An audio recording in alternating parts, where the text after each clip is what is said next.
Hello friends, स्वागत है आपका जेके स्टडी आईक्यू में। आज पढ़ाएंगे फिज़िक्स और आज के क्लास में हम पढ़ाएंगे यांत्रिकी। इसमें इस चैप्टर में क्या क्या दिया हुआ है, ये बुक जो है उसमें एक ही चैप्टर में 3-4 टॉपिक को डाल के छोटा सा नोट्स करके बता दिया हुआ है। फिर उसके बाद क्वेश्चन है, ठीक है। तो इसमें किस किस के बारे में बताया हुआ है तो हो जाएगा द्रव्यमान, बल, त्वरण, कार्य, ऊर्जा, संवेग, गति। बहुत छोटे से नोट्स में इसको पूरे अच्छे से बता दिया है। और इसके बाद है क्वेश्चन। तो पहले हम इसके नोट्स को पढ़ेंगे। तो सबसे पहले है यांत्रिकी। तो यांत्रिकी क्या है उसके बारे में बताया हुआ है। तो भौतिक विज्ञान की वह शाखा जिसमें पिंडों पर बल लगाने या उन्हें विस्थापित करने पर उनके व्यवहार में होने वाले परिवर्तनों का अध्ययन किया जाता है। ठीक है, यांत्रिकी क्या है फिर से एक बार ध्यान से सुनिए। भौतिक विज्ञान की वह शाखा जिसमें पिंडों पर बल लगाने या उन्हें विस्थापित करने पर उन्हें उनके व्यवहार में होने वाले परिवर्तनों का अध्ययन किया जाता है। उसके बाद है भार, वेट। किसी वस्तु पर पृथ्वी द्वारा लगाया गया आकर्षण बल उस वस्तु का भार कहलाता है। उसके बाद है द्रव्यमान यानी मास। किसी वस्तु या पदार्थ के परिमाण को उस वस्तु या पदार्थ का द्रव्यमान कहते हैं। किसी वस्तु का द्रव्यमान प्रत्येक स्थान पर स्थिर रहता है, इसे m से व्यक्त करते हैं। उसके बाद है भार एवं द्रव्यमान में अंतर। तो भार को हम w से डिनोट करते हैं और द्रव्यमान को m से। पृथ्वी का आकर्षक बल है, वस्तु या पदार्थ का परिमाण है, अंतर बता दिया है दोनों में। सेकंड पॉइंट है इसका मात्रक यानी भार का जो मात्रक है वह न्यूटन होता है और द्रव्यमान का मात्रक द्रव या केजी होता है। तीसरा पॉइंट है यह एक सदिश राशि है और द्रव्यमान जो है वह अदिश राशि है। चौथा पॉइंट है वस्तु का भार विभिन्न स्थानों पर भिन्न भिन्न होता है और इसका है किसी वस्तु का द्रव्यमान प्रत्येक स्थान पर अचर रहता है। ठीक है, उसके बाद नेक्स्ट पॉइंट है दूरी एवं विस्थापन। प्रतिदिन की भाषा में दूरी और विस्थापन एक ही अर्थ में प्रयोग किए जाते हैं, परंतु भौतिक में इन दोनों शब्दों के विभिन्न अर्थ होते हैं। जब एक वस्तु एक बिंदु से दूसरी बिंदु की ओर चलती है तो चली गई दूरी उस वस्तु द्वारा तय किए गए प्रत्यक्ष मार्ग की वास्तविक लंबाई होती है, जबकि विस्थापन प्रारंभिक और अंतिम स्थितियों के बीच सीधी रेखा मार्ग को बतलाता है। इसलिए गतिशील वस्तु द्वारा चली गई दूरी जो भी हो, वस्तु का विस्थापन सदैव वस्तु की प्रारंभिक और अंतिम स्थितियों के बीच सबसे कम दूरी द्वारा प्रदर्शित किया जाता है। चली गई दूरी में केवल परिमाण होता है, जबकि विस्थापन में परिमाण के साथ साथ दिशा भी होती है। स्पष्ट है कि दूरी एक अदिश राशि है। दूरी एक अदिश राशि है जबकि विस्थापन एक सदिश राशि है।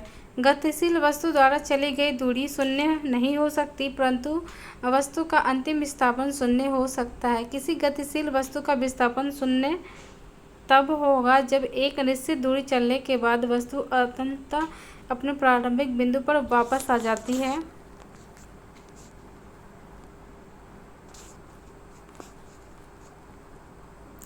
अब यहाँ चाल एवं वेग। किसी वस्तु की चाल उसके द्वारा प्रति इकाई समय में चली गई दूरी है। ठीक है, यहाँ फॉर्मूला दिया हुआ है चाल बराबर चली गई दूरी बटा समय। ये हो जाएगा। चाल एक अदिश राशि है जबकि इसका एसआई मात्रक मीटर प्रति सेकंड होता है। किसी वस्तु का वेग उसमें प्रति इकाई समय में उत्पन्न विस्थापन होता है। वेग बराबर होता है विस्थापन बटा समय। इस फॉर्मूले को याद कर लेना है। चाल एवं वेग में यह अंतर है कि चाल में केवल परिमाण होता है, उसमें कोई विशिष्ट दिशा नहीं होती है, जबकि वेग में परिमाण के साथ साथ दिशा भी होती है। वेग एक सदिश राशि है। ठीक है, अब है त्वरण। त्वरण क्या है तो किसी वस्तु के त्वरण को समय के साथ उसके वेग में परिवर्तन की दर के रूप में परिभाषित किया जाता है। त्वरण बराबर होता है वेग परिवर्तन बटा समय। ये सब फॉर्मूला याद होना चाहिए। त्वरण इक्वल टू होता है अंतिम वेग माइनस प्रारंभिक वेग बटा समय। ठीक है, यदि वस्तु का प्रारंभिक वेग u हो तथा t समय पश्चात अंतिम वेग v हो तो त्वरण इक्वल टू होता है v माइनस यू बटा टी। ये फॉर्मूला हमेशा पूछा जाता है। त्वरण का ऐसा ही मात्रक होता है मीटर प्रति सेकंड स्क्वायर। ठीक है, अब है न्यूटन के गति के नियम। पिंडों की गति का वर्णन करने के लिए न्यूटन ने 3 नियम परिभाषित किए हैं। इन नियमों को न्यूटन के गति का नियम कहा जाता है। न्यूटन के गति के नियम बल की परिशुद्ध परिभाषा देते हैं और वस्तु पर लगाए गए बल तथा उसके द्वारा प्राप्त की गई गति की अवस्था के बीच में संबंध स्थापित करते हैं।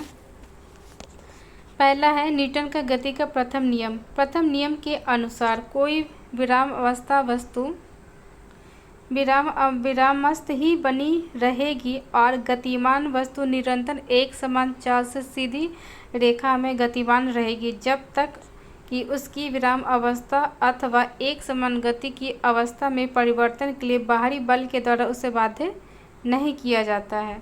उल्लेखनीय है कि किसी वस्तु की विराम अवस्था रहने की अथवा यदि गतिमान रहने तो एक सीधी रेखा में निरंतर गतिमान रहने की प्रवृत्ति जड़त्व कहलाती है। उसके बाद वास्तव में द्रव्यमान किसी वस्तु के जड़त्व की माप है। वस्तु में यदि अधिक द्रव्यमान होता है तो उसमें जड़त्व भी अधिक होता है। यथार्थ हल्की वस्तु की अपेक्षा भारी वस्तु अधिक जड़त्व होता है।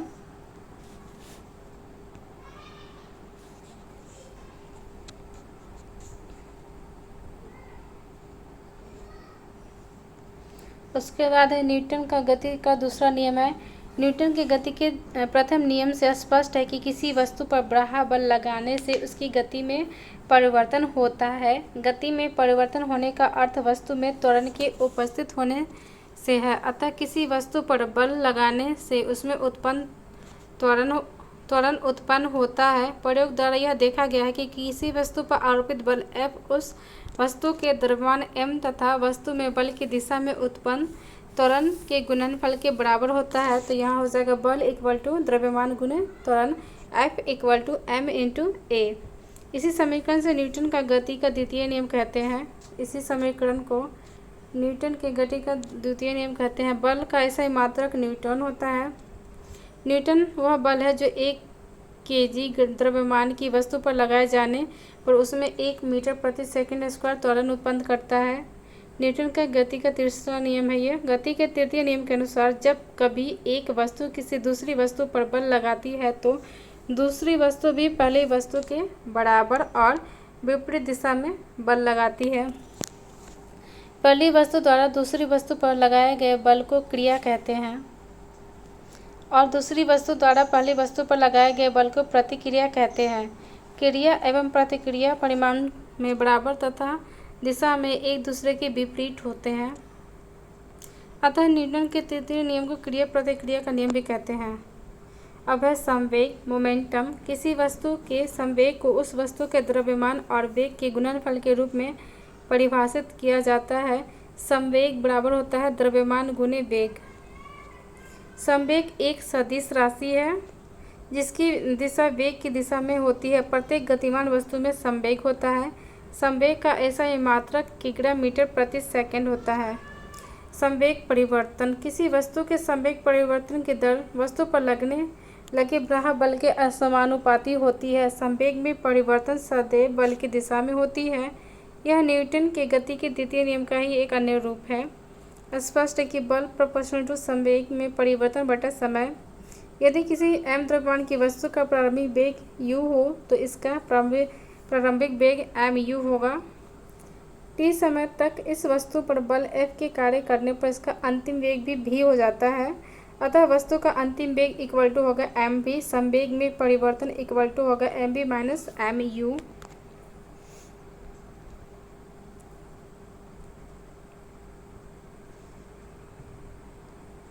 उसके बाद है F proportional to mv minus mu बटा t। ये फॉर्मूला बताया है। लास्ट में इसका F equal to k into M A. ऐसा ही मात्रकों में स्थिरांक k का मान 1 होता है। ठीक है, इसलिए यहाँ पे हो जाएगा F equal to 1 into m into a. इसलिए हम लोग F बराबर m इंटू ए लिखते हैं जो कि न्यूटन का गति का द्वितीय नियम है।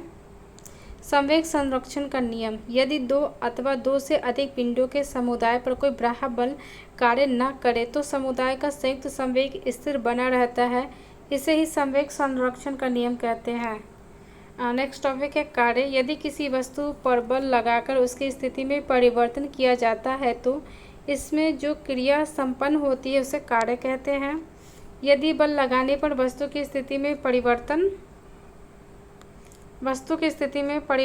किया जाता है तो इसे क्रिया संपन्न होती है उसे कार्य कहते हैं। यदि बल लगाने पर वस्तु की स्थिति में परिवर्तन न हो तो कार्य किया हुआ नहीं माना जाएगा। यह किसी वस्तु पर किए गए कार्य का मान लगाए गए बल तथा बल की दिशा में वस्तु के विस्थापन के गुणनफल के बराबर होता है। कार्य इक्वल टू होता है बल गुने बल की दिशा में विस्थापन। यदि किए गए कार्य प्रयुक्त बल और बल की दिशा में विस्थापन को क्रमशः W, F तथा S में निर्दिष्ट किया जाए तो W इक्वल टू होगा F इंटू S। यदि बल F पिंड के विस्थापन की दिशा में न होकर उसमें थीटा कोण बना रहा हो तो W इक्वल टू हो जाएगा F cos theta into S, जहाँ F cos थीटा विस्थापन की दिशा में बल का घटक है। कार्य एक अदिश राशि है। कार्य का एसआई मात्रक जूल होता है। यदि 1 न्यूटन का बल किसी पिंड को बल की दिशा में 1 मीटर विस्थापित कर दे तो किया गया कार्य 1 जूल होगा। 1 जूल बराबर 1 न्यूटन गुने 1 मीटर। अब नेक्स्ट टॉपिक है शक्ति अथवा सामर्थ्य। किसी मशीन अथवा कर्ता के द्वारा कार्य करने की दर को सामर्थ्य कहते हैं।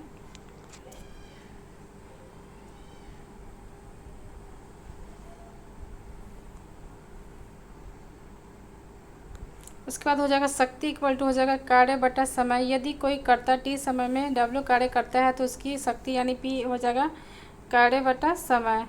शक्ति का ऐसा मात्रक जूल प्रति सेकंड या इसे वाट भी कहते हैं। शक्ति का एक अन्य मात्रक अश्व सामर्थ्य होता है। एक अश्व सामर्थ्य बराबर होता है 746 वाट। नेक्स्ट टॉपिक है ऊर्जा एनर्जी। किसी वस्तु की कार्य करने की क्षमता उसकी ऊर्जा कहलाती है।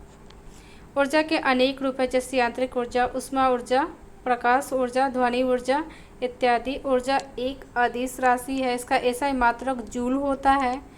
नेक्स्ट टॉपिक है यांत्रिक ऊर्जा। यदि किसी पिंड को कुछ यांत्रिक कार्य करने की क्षमता प्रदान करती है। यदि 2 प्रकार की होती है यांत्रिक ऊर्जा, 2 प्रकार की होती है गतिज ऊर्जा और स्थितिज ऊर्जा।